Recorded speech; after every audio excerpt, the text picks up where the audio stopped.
ಕ್ರೈಸ್ತಲ ಪ್ರೀತಿಯ ದೇವರ ಜನರೇ, ದೇವರ ವಾಕ್ಯವು ನಮಗೆ ಪ್ರತಿದಿನ ಮತ್ತು ಪ್ರತಿ ಕ್ಷಣವೂ ಕೂಡ ನಿರೀಕ್ಷೆ ಆಗಿದೆ. ಬನ್ನಿ ಹಾಗಾದರೆ ಈ ದಿನದ ಕೃಪೆಯ ವಾಗ್ದಾನವನ್ನು ಧ್ಯಾನಿಸೋಣ.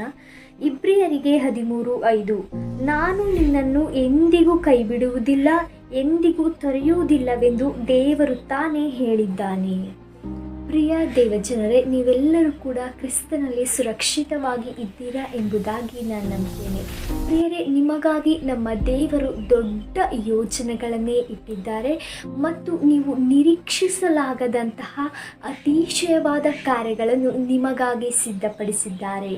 ನಿಮ್ಮ ಇಂದಿನ ಸ್ಥಿತಿಗಿಂತ ಮುಂದಿನ ಸ್ಥಿತಿಯು ಉತ್ತಮವಾಗಿರುತ್ತದೆ. ಆದರೆ ನೀವು ಅನೇಕ ಚಿಂತೆಗಳಲ್ಲಿ, ಅನೇಕ ಹೋರಾಟಗಳಲ್ಲಿ, ಅನೇಕ ಸವಾಲುಗಳನ್ನು ಎದುರಿಸುತ್ತಿರಬಹುದು.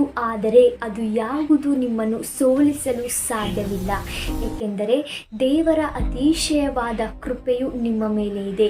ಆ ಕೃಪೆಯೇ ನೀವು ನಡೆಯಬೇಕಾದಂತಹ ಎಲ್ಲ ಮಾರ್ಗದಲ್ಲೂ ನಿಮಗೆ ಜಯವನ್ನು ಕೊಡುತ್ತದೆ ಮತ್ತು ಯೇಸು ಕ್ರಿಸ್ತನ ಪ್ರೀತಿಯು ನಿಮ್ಮ ಮೇಲೆ ಯಾವಾಗಲೂ ಇರುತ್ತದೆ. God bless you. ಆಮೇನ್.